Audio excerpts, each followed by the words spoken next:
Welcome to today's IoT People event. Today's event is being recorded.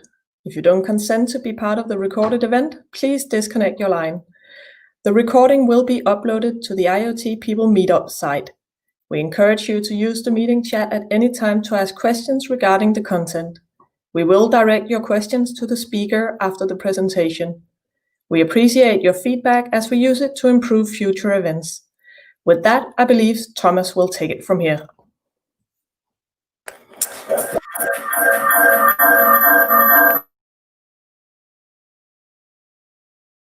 Okay, thank you, Gitte. So welcome to our third IoT People event. And today's event is all about IoT security. We had actually scheduled two different speakers for today's session. However, one of them have become sick. So we're down to one really good speaker. So I really hope that you will enjoy it. So Gitte and I will be the moderators of today. Gitte will make sure that everything flows, and I will take care of all the questions coming in. If you have any questions during the presentation, don't hesitate to direct them to the chat window, and I'll make sure that our speaker will get them after the presentation. So as said, it's all about security. And the first speaker we actually had was Simon, who is a security architect at Alexandra Institute. However, he's unfortunately sick. So our primary speaker today is Jennifer Ginesco from Synopsys, who will talk a lot about IoT security. And instead of just 30 minutes, she has promised to speak a little bit longer today. And with that, I will give the word to you, Jennifer. The mic is all yours. Okay, so I need to share my screen. Let's see if I can do that. Screen sharing, yes, I know. Share screen, share screen. And I want to share this one. So, okay. I am sharing my screen. I think you can see it now. At least I can see it. So yeah, let us get started. Hi, my name is Jen Ginesco, and I am going to make a presentation to you today called IoT's Cybersecurity Lucky 13. Now, right now, you probably don't know what that means, but you will as I go through the presentation. So without further ado, let's just get started. Oops. That'll help actually if I'm on the right screen. Okay, I want to introduce myself so that you know who I am and where I come from. So my name is Jen Ginesco. I've been working in IT for 20 plus years, and I've spent the last 6 years working in cybersecurity. And I've done all kinds of things in cybersecurity. I started out doing security testing, focusing on traditional networks and web. I was moved into automotive security testing and then industrial control systems security testing. In addition to that, I've done architecture and risk analysis and some secure design. And then also now I'm moving more into the area of application security, DevSecOps, and then also cloud security as well. One of the reasons why I'm here today is that my company earlier this year gave me the opportunity to do some research in the area of AWS IoT, looking at the AWS IoT stack and looking at the security features that you can actually use in the stack, and then also looking for security weaknesses that you would have to pay attention to if you were implementing an IoT implementation with the AWS IoT stack. And so I get to talk about that today, so I'm super duper excited. In addition to that, I'm an organizer for a security conference here in Munich called B-Sides Munich, and also I'm an organizer for a meetup, a security meetup called MOOCSec. I do lots of things in my spare time. I am a jack of all trades, master of none. And if you want to catch up with me, you can catch up with me on Twitter. As Thomas mentioned, I work for a company called Synopsys, but I'm not going to be plugging Synopsys today. That's not my job. What I will be doing today is giving you a presentation that is basically coming from me based on the work that I've done in this area. And I get to format it how I want to because I'm not going with the Synopsys template. So let's get started. This is going to be a fun presentation. So today we're going to take a journey. We're going to look at the AWS IoT stack in a very, very rapid sort of way so that you can have an overview of what features are available from AWS IoT. And then we're going to look at a standard. The standard is ETSI EN 303-645. It's a mouthful, but what the standard is that it focuses on cybersecurity for IoT, consumer IoT goods. So it is an interesting standard, and I'll come to that when we get to that part of the presentation. And then last but not least, which is the bulk of the presentation, is actually looking at a fictitious use case called EZT. And EZT is going to be an IoT application that's going to be using the AWS IoT stack. And we're going to go through and think about all of the design points that the standard, the ETSI standard, makes us consider when trying to build a secure IoT application. And so we're going to do some analysis of the actual standard to see, is it a good standard? Is it a bad standard? And then we'll also see, is AWS IoT really fit to support the standard that we have, or that ETSI has today? So let's move on. Let's look at the AWS IoT stack. It's been around for a little while now, so longer than 2017. So I think it started back in 2015. There are certain parts of the stack that are super mature, and then other parts of the stack that are less mature. But every single time that I go to AWS and I want to learn something new about the IoT stack, I find that they've added 3 or 4 new features. So it is a continuously growing and maturing space. So what I talk about with you today, it probably will change in a month from now. So yeah, it's a fast-moving place, but I'm going to try to focus on things that are pretty standard right now so that you have a foundation to go forward. So AWS IoT basics. This is a pretty standard IoT architecture, what I have on this page. So if you look at the left-hand side of the page, you can see that we have a remote office where we have some IoT devices, and these look like tea kettles to me. And then these tea kettles in AWS land, they run a special piece of software called the IoT Thing SDK. This is a software development kit that's provided by AWS that you can add into your software that's running on your devices. And this special kit allows communication with the AWS IoT core in the cloud. Without this kit, you can't do the communication properly. There's another option for actual devices in the field. You can use free RTOS from AWS. And once again, it's specially configured to do that communication to AWS IoT in the cloud. And it's a free RTOS is not necessarily an AWS thing, but AWS has a special version that you can run on your devices. Then if you look to the right of this, we have, let's see, there is a Greengrass implementation, or a Greengrass symbol. Greengrass is the components from AWS that you use and install on edge devices. And what this feature does, or what this SDK does, is allows communication between devices in a local area network. It also facilitates communication from devices to the AWS IoT core. You don't have to have a Greengrass device in your setup. You can actually have your IoT things speak directly to the AWS IoT core. But Greengrass allows a number of different things that you don't get if you just have those IoT things in the space talking directly to AWS IoT. So Greengrass allows you to incorporate machine learning types of processing It allows you to add additional programs to the whole AWS IoT flow, so that you can do more powerful things like not only speak MQTT, but you can speak things like Modbus and other protocols. So the list of things that you can do with Greengrass, the add-ons that you can do, is continuously growing.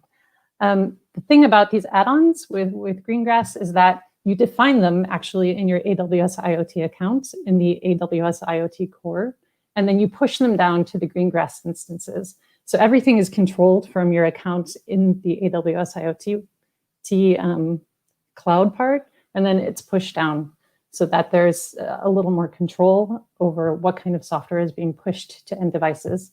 And Greengrass will only accept these pushes from an associated account in AWS IoT.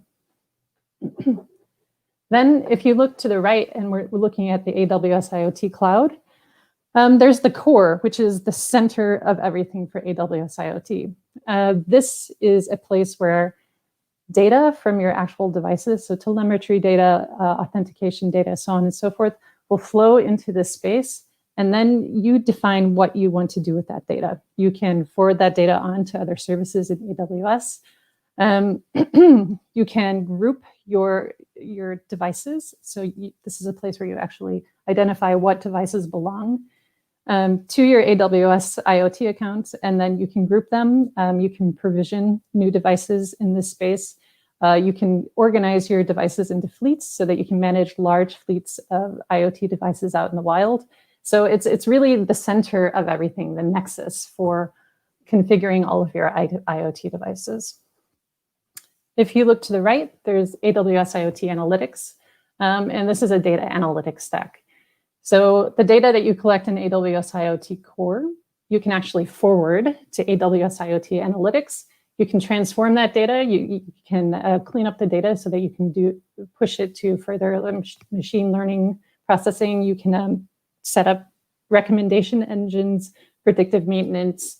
You can dashboard with it. So this data is quite powerful, and the stack is quite powerful and very easy to use.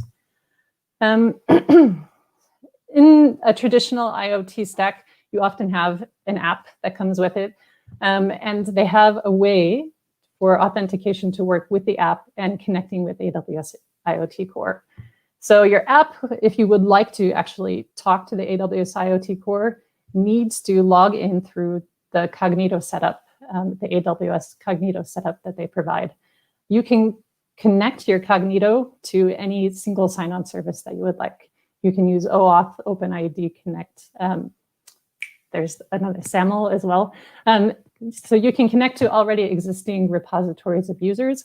You can also set up users inside of AWS as well, but it's nicer when you can actually just connect it to an existing authentication database and not have to worry about managing users. But once you authenticate there, a token will be delivered back to your app, and then your app can use that token to communicate with the AWS IoT Core.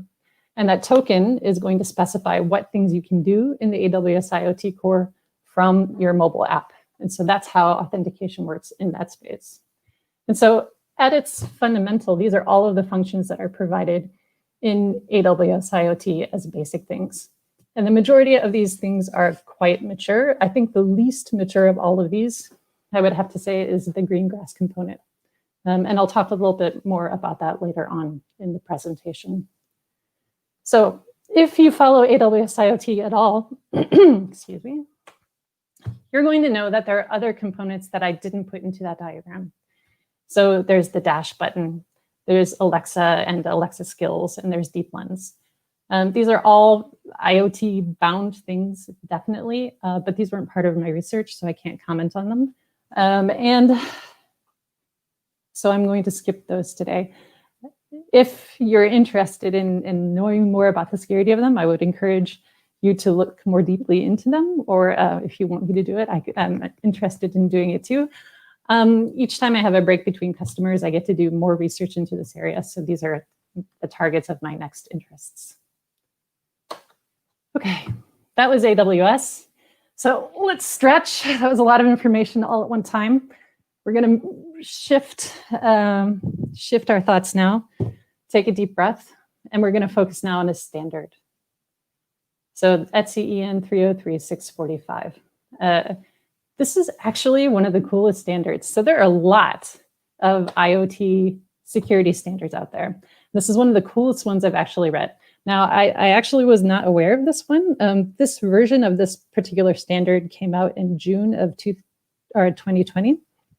And the speaker who was supposed to go before me actually suggested that I look at that. And so I had a look, and I was really surprised.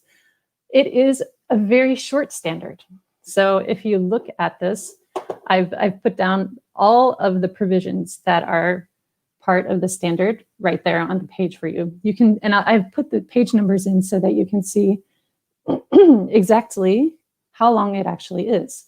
So it starts on page 13, and it ends, I see that I have 24 here, but actually it ends on page 25. So the things that you have to do are actually just spread out over these few pages, so 12 or 13 pages, not very many pages at all. And so it's broken up into two major sections. First is the cybersecurity provisions for consumer IT. So this is security stuff. The second is data protection provisions for consumer IT. So two different chapters. There are actually only 5 data protection provisions for consumer IT, and they overlap very much with 5.8, where that provision is called ensure that personal data is secure. So today I'm going to cover all of these things with our use case later on. So the reason why I call this presentation Lucky 13 is because if you look, there are 13 provisions. So, and 13 is a lucky number, so it's IoT's Lucky 13. Maybe with this standard, we're going to start to see more secure IoT devices out there. I don't know. So I'm hoping, I'm pressing my thumbs. That's what we do in Germany. I'm crossing my fingers. And yeah. So the way that this standard is broken down, like I said, 2 major sections. And then under the different sections, there are different provisions. For the cybersecurity section, there are 13 different provisions. And then underneath each of the provisions, there are sub-provisions, if you will. And so I've written down the number of different sub-provisions for each of the major header provisions there. You can see that 5.3 has 16, which seems really dense. And you can see that it spans over 3 pages. That's probably the hardest one. And then the rest are sort of spread out. What's nice about these sub-provisions is that they're really clearly written. And in some cases, they actually provide examples, very concrete examples, so that you have a better idea of what they're asking you to do. And so I'm actually a huge fan. I didn't realize that I would be, but I'm a huge fan of this particular standard just because it's so easy to read and so compact. At the beginning too, it has a big list of concepts and words that you need to know. So vocabulary, so that if you don't understand something, you can refer to it.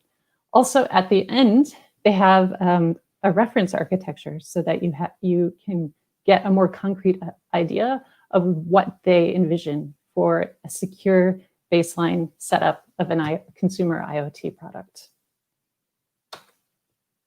Another super cool thing that they have at the very end of the standard is a simple checklist. And I know checklists are not super sexy, but this checklist is great because it basically lists all of the different provisions, and it has 2 columns.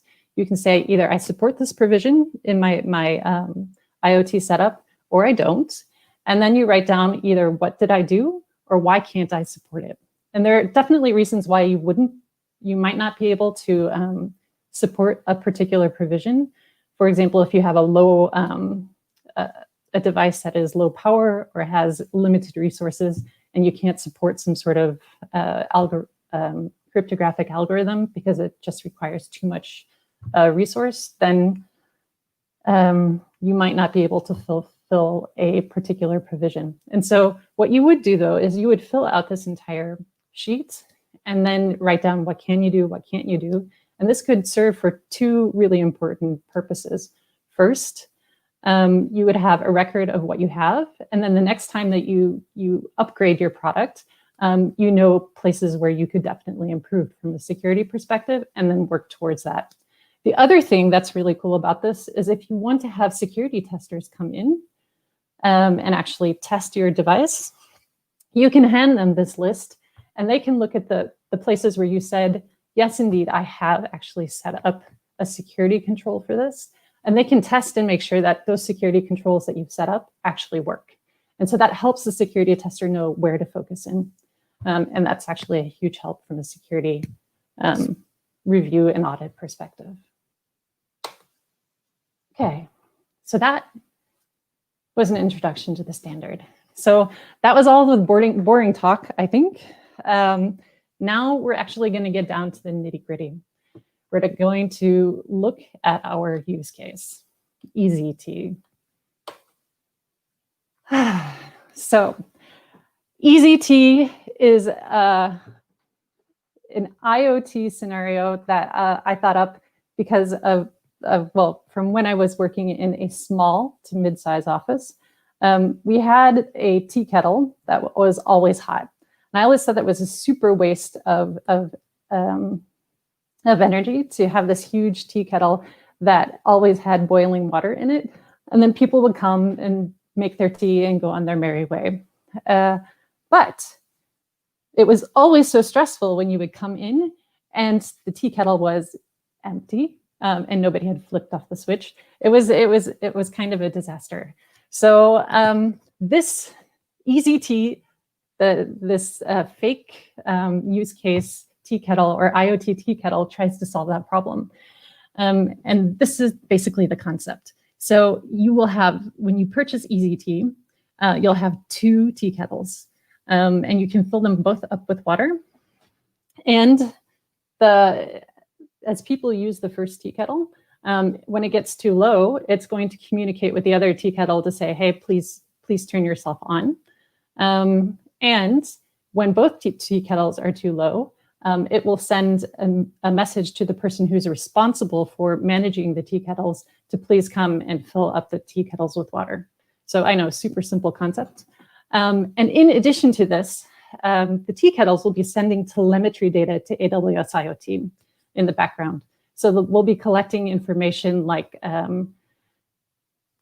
let's see, are the heating coils heating up properly? So are they taking too long to heat up? Are they reaching the right temperatures? How often are the tea kettles used? So on and so forth. So this information will be sent up to the cloud, and then we'll have some data analytics running in the background to evaluate that continuous stream of data to try to determine when a tea kettle is about to go kaput or about to become defect, so that we can send in our EasyT representatives early so that they can swap out those tea kettles so that the customer is not impacted with a broken tea kettle. So I realize that from an IoT perspective, it's not super innovative. However, this is going to be the use case that we're going to use today. I am not an IoT person. I am a security person, but this is my great idea. I think this is actually a really nice idea and would make managing tea in small offices a lot simpler. So in this scenario, our EasyT is going to be using the AWS IoT stack. If you look down at the bottom at our tea kettles, it's going to be using the IoT Thing SDK. If you look at the disk in the middle, that's going to be our edge device where Greengrass is running. In AWS IoT, we're going to be using the data analytics stack, and we'll be having some mobile applications that interact with our application. So this is our use case. Let's get moving. So I want to see, okay, can we apply the ETSI standard to this use case? I'm going to do something a little bit different from the standard. I'm going to go not in the order. I'm going to order the provisions differently than they have them ordered in the standard. And the reason why is this. The standard is going to have to, or force you to make some design decisions. And the time at which you make your design decisions is often based on what kind of impact that design decision will have on the components in your implementation. And so if you have something that's going to impact hardware, you want to make that as early as possible. If it's going to impact software, you have a little more flexibility. And for procedures often can be designed much, much later in the process, although there are some cases when not. So I'm really going to push a lot of the provisions that have to do with hardware decisions early in the presentation, and the things that have to do specifically with software and procedure later in the presentation. For each provision, I have a symbol at the bottom of the page that actually shows whether or not it impacts hardware or software or procedure, so that you can see. So with that in mind, let us get started. So the first provision that I'm going to focus on is communicating securely. And in this scenario,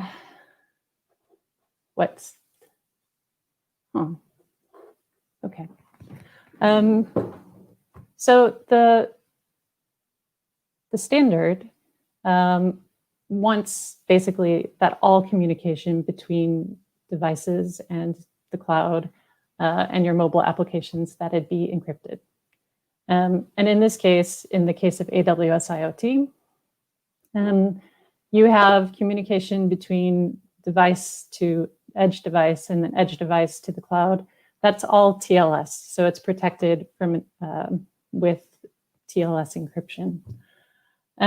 That also says that you must authenticate, so in order to be able to interact with the data and send data.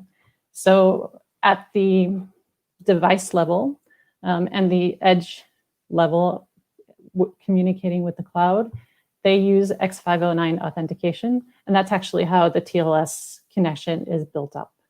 But this requires you to have private keys and then also certificates from the certificate authority associated with the certificate authority that's registered in AWS IoT.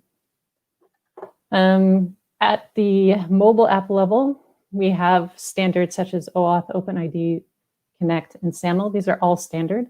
And all of this communication is protected with TLS or HTTPS, however you want to call it. So in this case, AWS IoT definitely supports the ETSI standard and provides a very basic way to get started with that.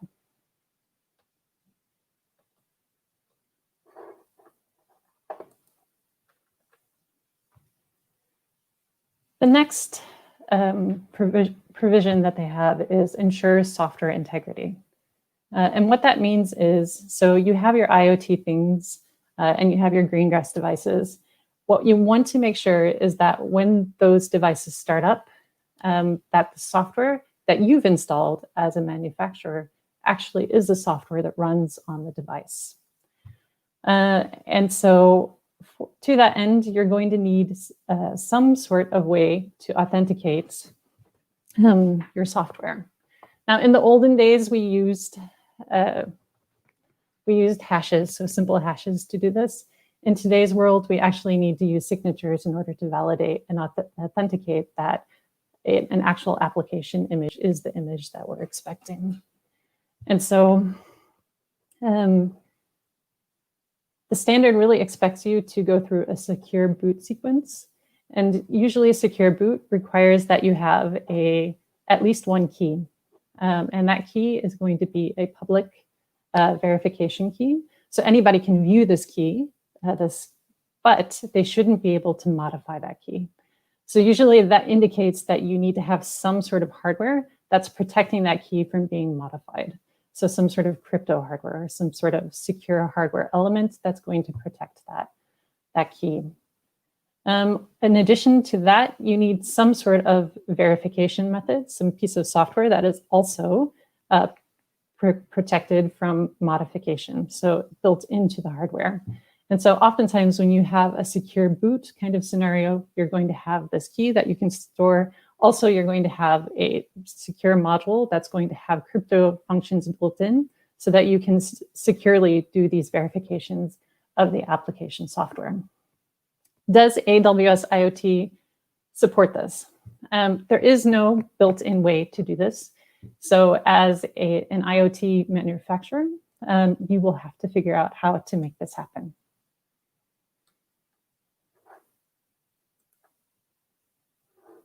The next point is keep software updated.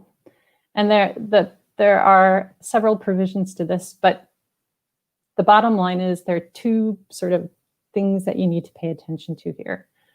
First, you need to keep your user informed about what version of software do I have running and are there any updates that I need to apply. And the version of software can be signified in a couple of different ways. So the first, if you look down at the bottom, I have this label that says EZT version 5.10. This is the minimal way that you can signify what kind of device you're looking at. And that would be with a label actually on the device. So this is signifying that EZT 5.10 is the model that I have. And that's the simplest way to signify what the device is, but it doesn't tell you whether or not an update is needed. So for that, we have our admin interfaces for our devices, or we have the mobile app. And in that, they suggest that when you log in for the first time, or when a user logs in, one of the first things that they see is the latest version of the software and whether or not there are any updates available. If an update is available, the standard would like you to give the user the opportunity to select the time that they perform the actual upgrade to the software. If you cannot, perform the upgrade, there are two different ways that an upgrade can actually occur. Number one, you can do it over the air, and there are special provisions for that. Or you can do something physical, like create some sort of USB stick and send it out to your customers so that they can do a manual update. That has its own security issues. We're going to focus right now on the over-the-air update because AWS does do some nice things for that. For AWS or for over-the-air updates, you need to give your users the chance to once again schedule when they're going to do that. And when you do the update over the air, you have to actually authenticate your devices against the update server. And in addition to this, you have to verify that whatever software is installed is the actual software or original software from the manufacturer. So once again, we're in a scenario where we need to have some signature verifying keys on the devices so that when you download the new software, they can verify that the software that it was downloaded actually is the software that they're expecting. In the AWS IoT Core, there actually is a special function that has been defined to help with the deployment of software updates for IoT things. So that's all built in there. So you have that feature to support this whole update process. The verification step, you actually have to program yourself. So when you do the updates, you'll have to manage the verification. Greengrass is less defined. So as I mentioned earlier, Greengrass is a slightly less mature part of the entire AWS IoT stack. And so if you want to do updates for that, you need to actually figure out how to make that happen. So unfortunately. But I assume eventually they will have some standardized way to do over-the-air updates for the Greengrass component as well.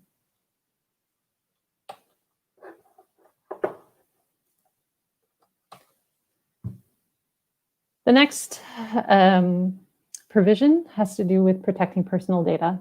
And as I mentioned earlier in the introduction to the standard, there's a provision called protect personal data in the cybersecurity requirements. And then there's an entire set of provisions for data.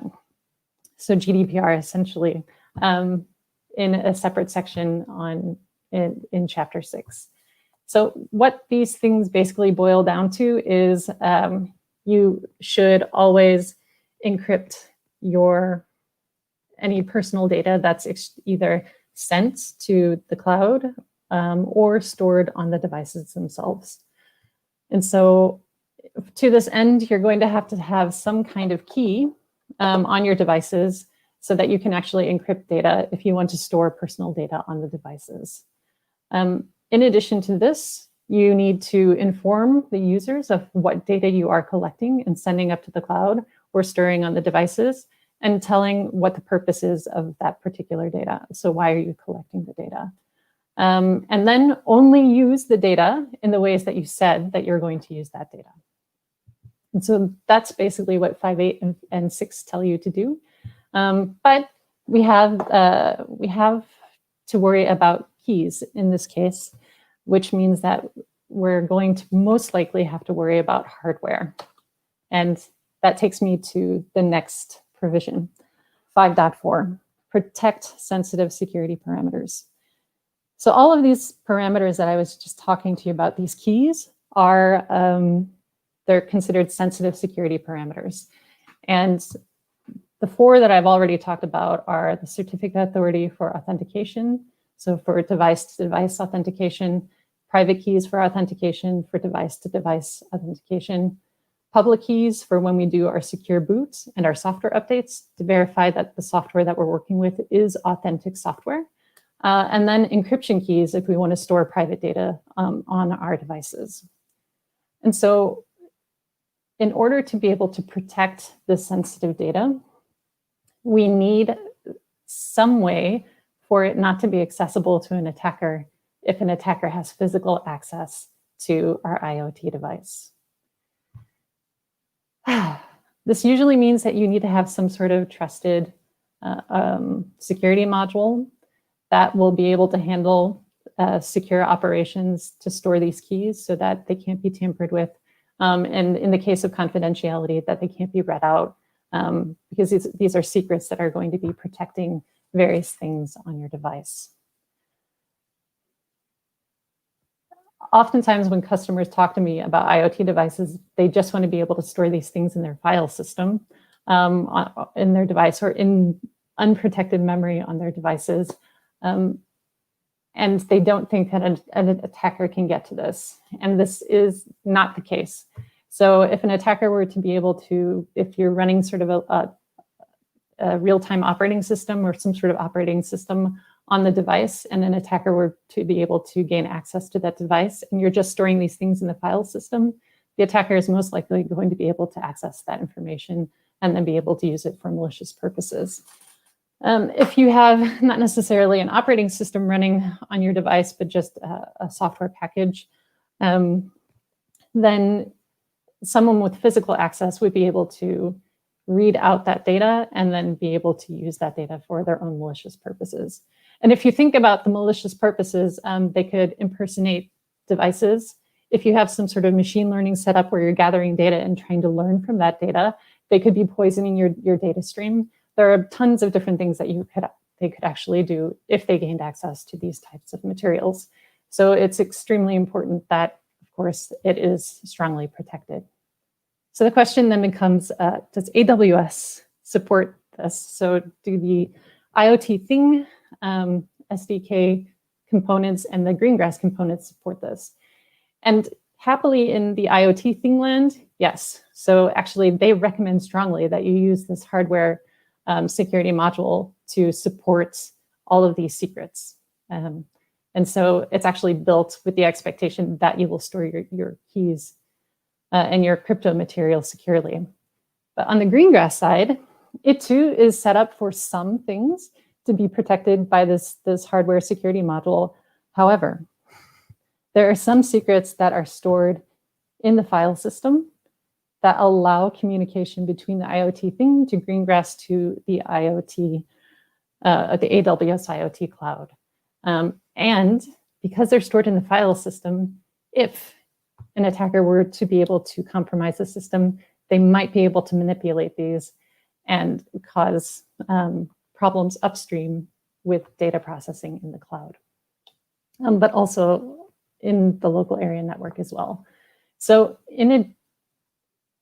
if you plan to run some sort of Greengrass implementation, I would set up monitoring and additional controls to ensure that these particular files that contain this very private, sensitive data, that if they get manipulated in any way, shape, or form, that there is some sort of alert set up so that I can know that it has been modified and which is likely that it's an attack.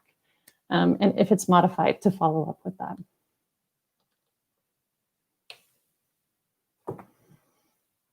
The next provision is to minimize your attack surfaces, which sounds really fancy. An attack surface, to put bluntly, is anything that I can reach as an attacker that I can manipulate.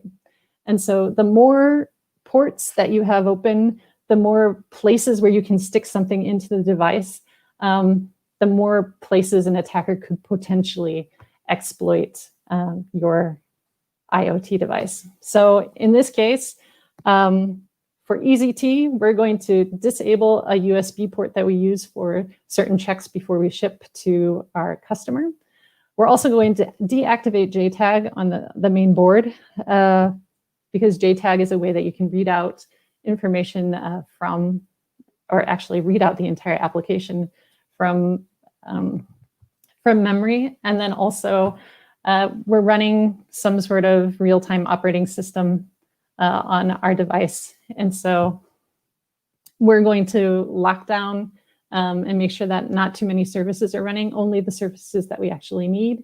And we're going to make sure that those services are not running as the root user, because if it's running as basically the administrator user, then if an attacker were to be able to gain access to the system, they would own the whole system. So we're just running it as a low-level user with the hope that if an attacker can compromise the system, we can detect that and then shut it down before they can actually get to the administrative, all-powerful user and break many more things. So minimize your attack surface. Does AWS support this? No, you actually have to do this yourself. And that's just how life is in IoT land. The next provision has to do with easy device maintenance. So what they want you to do, it's super simple. They want you to have a very easy way to set up the device so that the user doesn't have to make too many decisions in the beginning.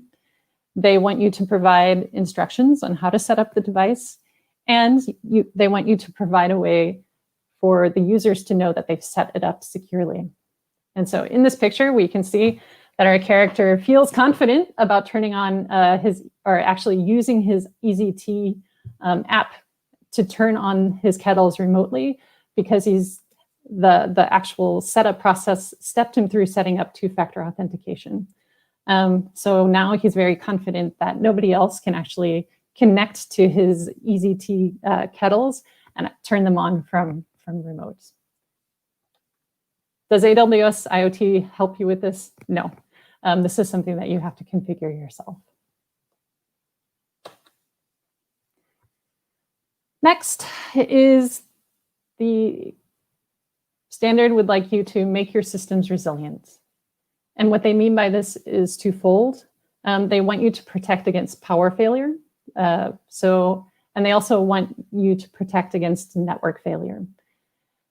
In the case of power failure, when the device comes back on, so you need to think about, okay, what happens if we were in mid-boil and the power goes off?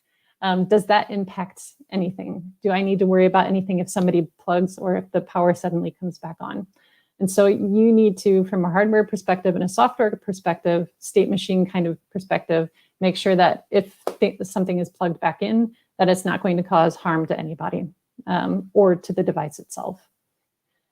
In the same way, talking about network failure, there are two different places in our diagram where network failure can occur. It can happen actually inside between a device in Greengrass. It can also happen between Greengrass and the AWS IoT cloud. Greengrass is a super interesting thing. If there is a loss of network between Greengrass and the AWS IoT cloud, it will try to pretend to be the cloud for all of the devices in the network until that connection is reestablished. So the devices can, by default, keep continuing on, and the Greengrass will try to pick up the slack until the connection is reestablished. So that's nice. It will collect all of the messages from the devices, and once that connection is reestablished, forward all of those messages back up to the AWS IoT cloud that would normally go to the AWS IoT cloud, so nothing is missed. An interesting thing about that feature, though, is that by default, it's set up so that only the messages will only be saved in volatile memory. So if you run out of volatile memory space, which is possible on a resource-restricted device, then it will start actually going back to the beginning and overwriting the original messages. So if you have scenarios where your IoT device needs to be offline and disconnected for a long period of time from the AWS IoT cloud, you might consider the second configuration or option for configuration with Greengrass, and that is to write out these messages to disk in the case of network connectivity loss. That way you can actually expand the amount of memory that you can have for writing things or for capturing your messages, and you don't lose messages. And once again, once the connectivity comes back, those messages will be shoved up to the AWS IoT cloud. Another interesting weird thing about Greengrass is that every 7 to 30 days, new key material will be pushed from the AWS IoT cloud down to Greengrass. And this key material is important because it facilitates the communication of all of the devices in the network with each other. And so if you lose connectivity and that new key material doesn't reach Greengrass, then your devices will no longer be able to communicate. So that is something that you need to have in your mind from a design perspective if you choose to use Greengrass, that you need to have connectivity at the least every 30 days so that this key material can be recycled.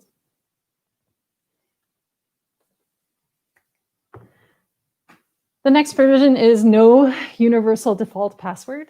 I think by now, most people know this, or most IoT providers know this because there have been so many breaches as a result of default passwords.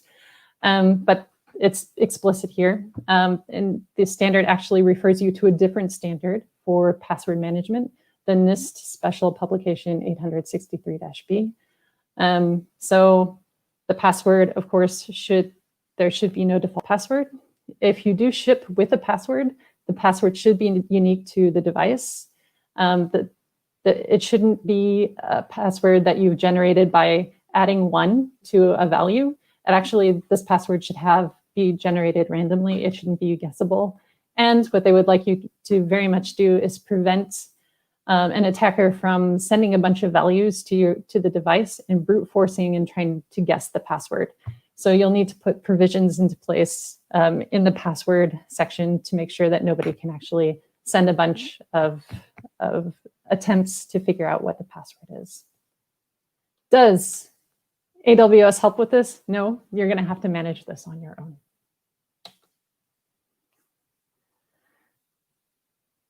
The next provision for me is one of the most important provisions. One of the gaps that I see in the standard is that it doesn't really require you to do logging and monitoring of your IoT ecosystem.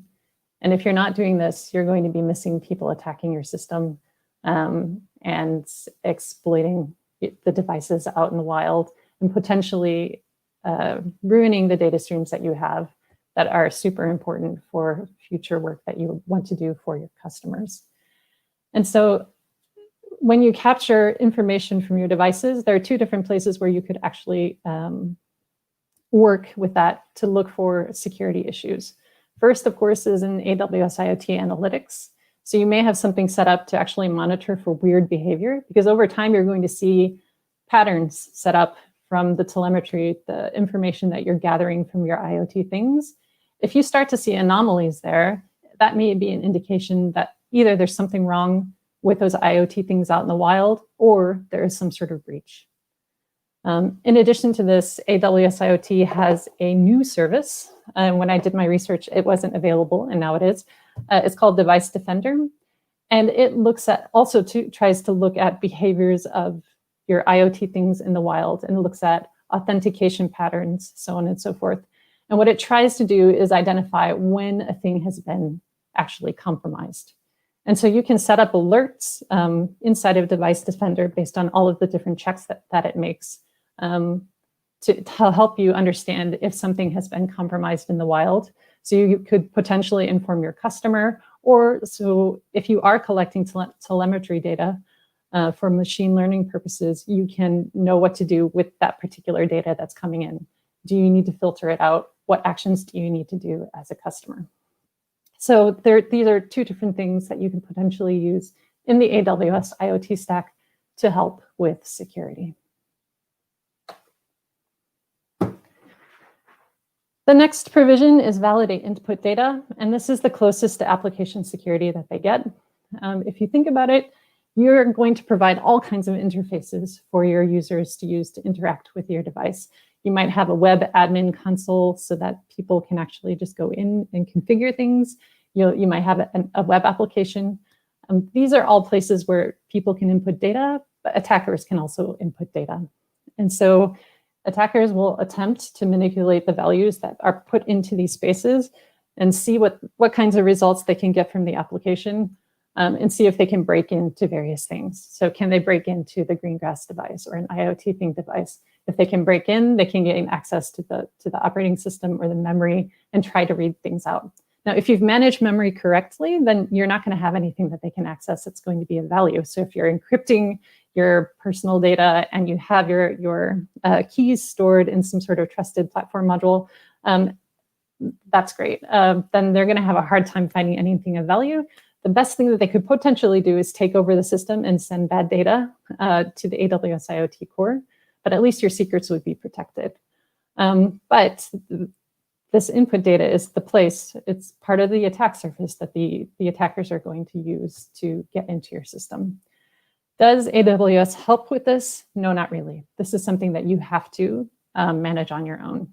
And I'll talk a little bit more about this in a few slides at the end of the presentation.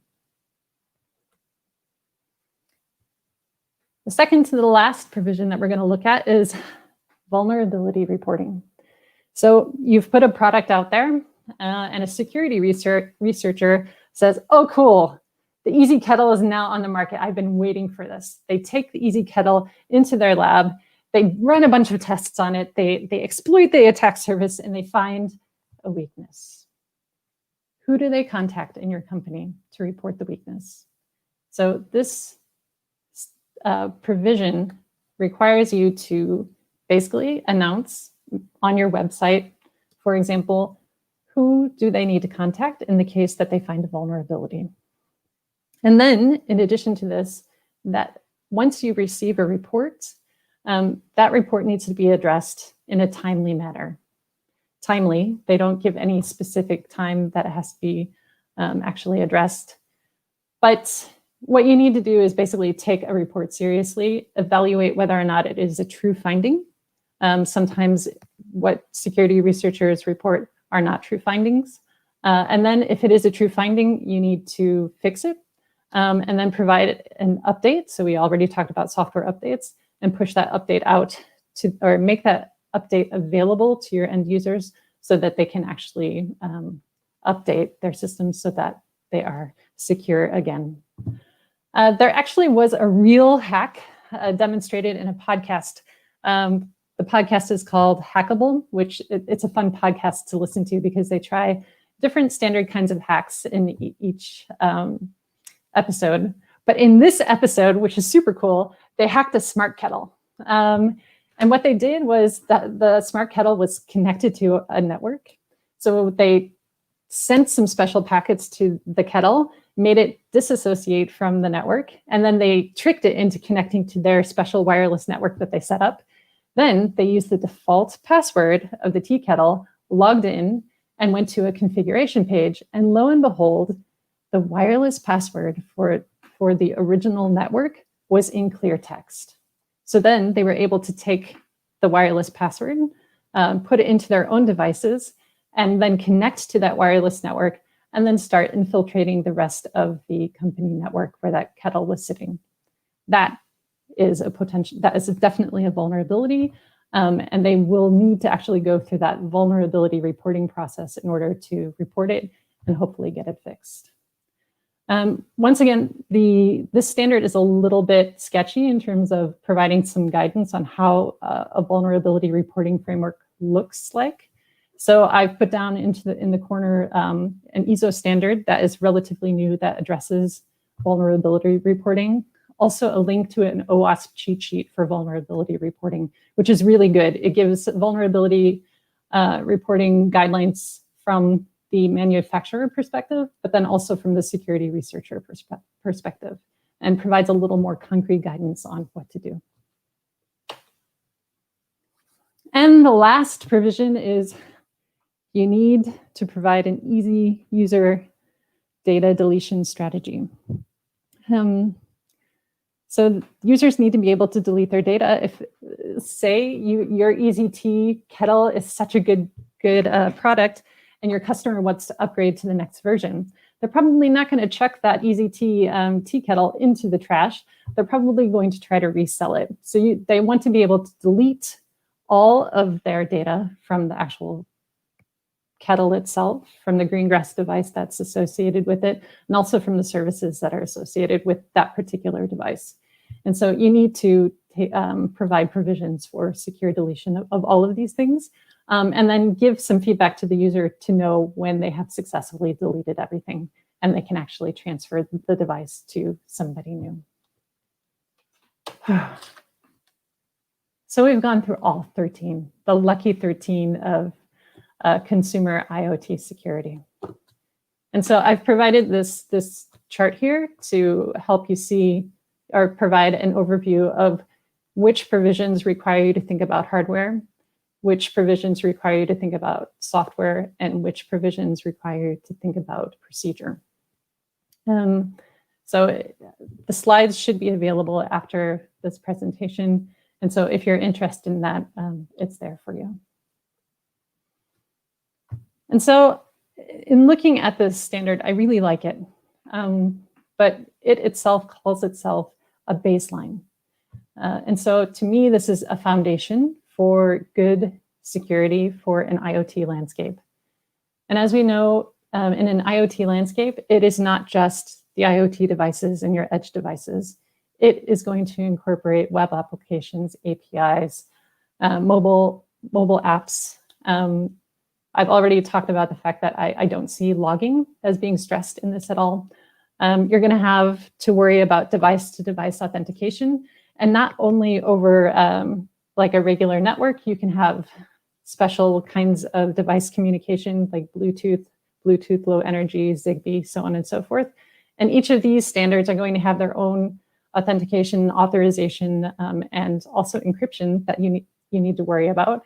And so you probably need to go to those standards and look to see what are the recommendations from a security perspective for those things. In addition to that, any cloud platform that you're going to use, they're also going to have recommendations on how to securely set things up. And so you probably just need to go to your cloud provider for your IoT stack and get the recommendations from them. And so in general, my gut feel for this standard is that it's pretty easy to follow. It provides a good grounding for security if this is the first thing that you're doing in security land with respect to IoT. And there are other places that you can go for things that sort of hang on the fringe of IoT. So with that, I'm going to say thank you. And I think we can go back to the moderators. So Sigita and Thomas. Thank you so much, Jen. That was really good. And I'm glad that you had a full hour instead of just 30 minutes, because that was a lot of content to go through there.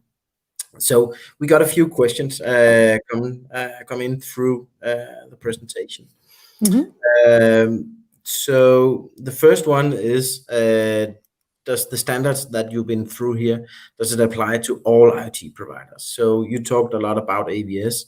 Does it also provide and apply to Google and Microsoft, etc.? Yeah, so the standard, the ETSI standard, will apply to GCP. So if you're using GCP's IoT stack or Azure's IoT stack, it will apply there. But it will apply, so the standard will remain the same, but how you actually use those stacks to support the standard will be different because they offer different features. Mm-hmm. For example, when I was listening to the Azure presentation the last time, I asked about device-to-device authentication, and they said one way to do that is with an API key rather than cryptographic-based authentication. And if I were me, I would go with the cryptographic based authentication rather than an API key based authentication, just because it would fit the standard better. So, and actually Azure gives you a bunch of options. They offer the cryptographic option as well. But I have the chance to do the less secure way of authentication in Azure. But this standard would guide me to go away from that less secure way of doing things and go with a more secure way of doing things. So there are different things that you have to consider with different cloud providers. Okay, perfect. So we also got another question here saying, so the standard is for consumer IoT, but how about enterprise IoT? Oh, that's a really good question. So for me, enterprise IoT has to do, and unfortunately, I can't ask what he means by enterprise IoT, but I'm assuming it's something like managing our HVAC systems,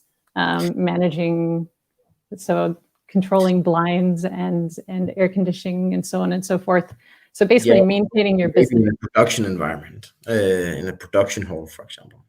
So if you're talking, so for me, that moves into industrial IoT. So if you're producing things with large devices on a floor, then you need to have, this is not the standard for you at all. You need to be looking at a different set of standards. And of course, my mind is completely blanking on which standards they are. It's an IEC standard and it starts with the 6. I would go there if I'm going to be looking at something where I'm dealing with manufacturing or control of critical infrastructure, anything where the devices that I'm controlling could have an impact on environment, injury to person, or damage to large machines that are really difficult to replace. So different standards for that altogether. This is for, I have a new remote controlled oven in my household. It's this really that kind of thing. Not something where I could kill somebody. Although if you think about consumer IT and the types of applications that are coming out, there are definitely applications in your household where if something goes wrong, you could end up causing damage to your apartment, damage to people living there. So the line is becoming blurry. And I think that's why these standards are so important, that we start building up at least a baseline so that people can be safe in their homes. Yeah. And that actually brings us to the next question. So as a security person, are you calm about how IoT security for consumer devices are in the future?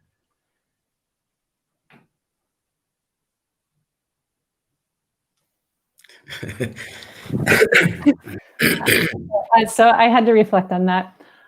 I have this dream. So I'm a huge Star Trek fan. And I used to be really super into Star Trek: The Next Generation. And I love the way that everything just works. Like you go in and the doors open for you and you say, computer, and I want this, and magically it happens. But that can only work if you can trust the devices that are doing all of this work for you. And I have the dream that someday we'll be there, but we're not. We're so far from that. And so am I nervous? I'm not nervous right now because in the consumer lens, the applications have been relatively small. What I am worried about is that the applications are becoming more sophisticated. They are becoming more industrial-like in that they can impact people, environment, and property. And in those cases, if they're not being deployed with the right level of security, you're endangering the people who are using the technology. And so I would encourage any IoT manufacturer, provider, whatever, who's dealing with that kind of technology where it could actually endanger somebody if it's misused, that they seriously consider implementing these security measures because it's going to make those products more safe. Yeah, perfect. So a really specific question here. So how do you renew the keys on the devices, public and private, and the CA? Can it be done over the air? That is dependent on your hardware. And to be honest, for Greengrass devices, they do it over the air. And that's partially because it's not being stored in the hardware, it's being stored in software. And it just gets renewed in the background and you don't have to think about it. But for the IoT devices themselves, you would have to set up a process depending on your hardware and your software configuration. I'm sorry, I can't be more specific than that. It differs from case to case. Okay. So another question here. Do you prefer any specific transmission protocols over others for security perspective? So, Yine, if we're talking about just a traditional network where you have MQTT information going back and forth, or HTTP or AMQP or whatever, TLS is probably fine. You can also go with a VPN if you want to do it that way. And this wouldn't be an AWS implementation, but something else. Setting up a VPN if you have two trusted networks that you want to communicate, that might be fine as well.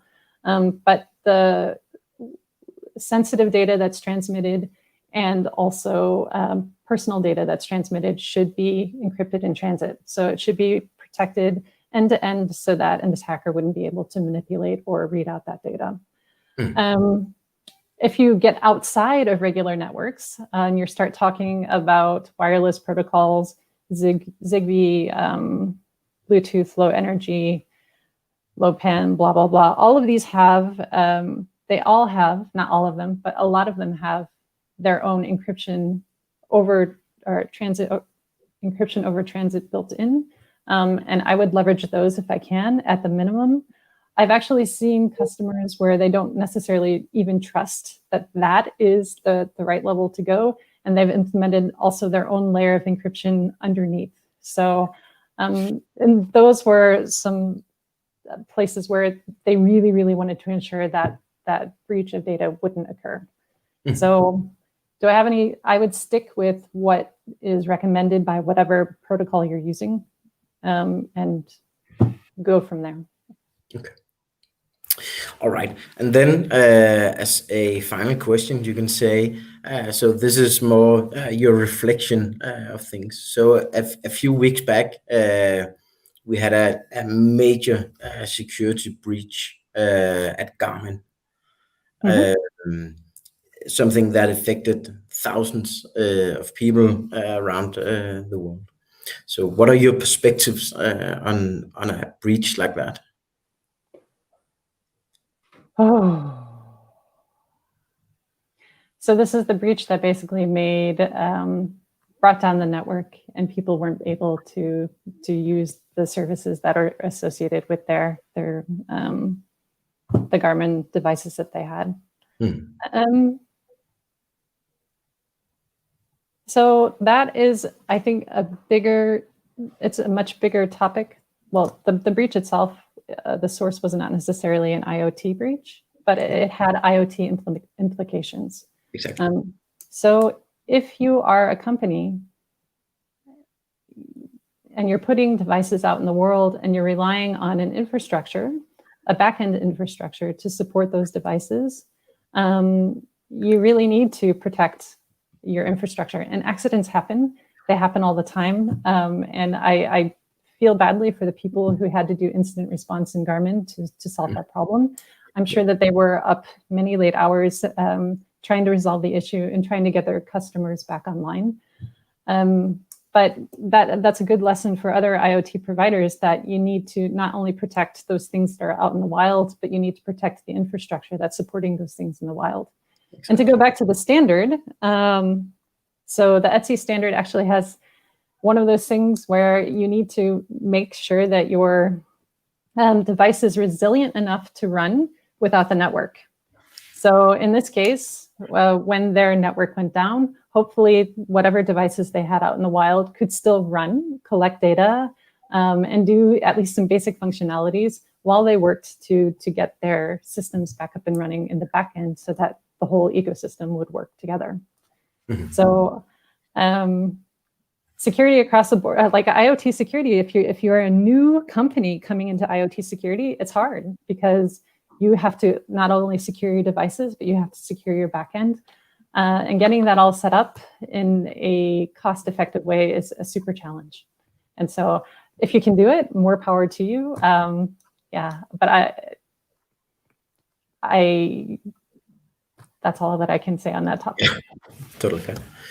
Okay, and with that, Jennifer, I would say a big thank you for a really interesting presentation. Thank you for having me. It's been super fun. Good to hear. And as a wrap up, I would like to already now announce our next online event.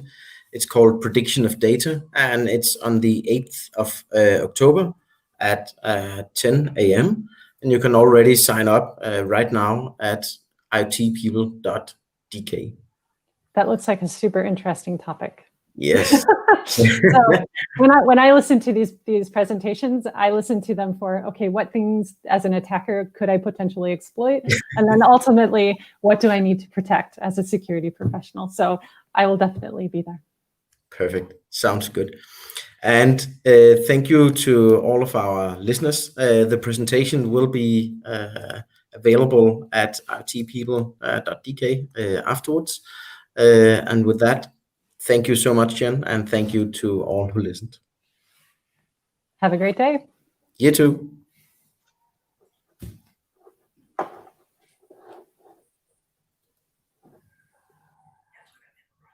Mm-hmm.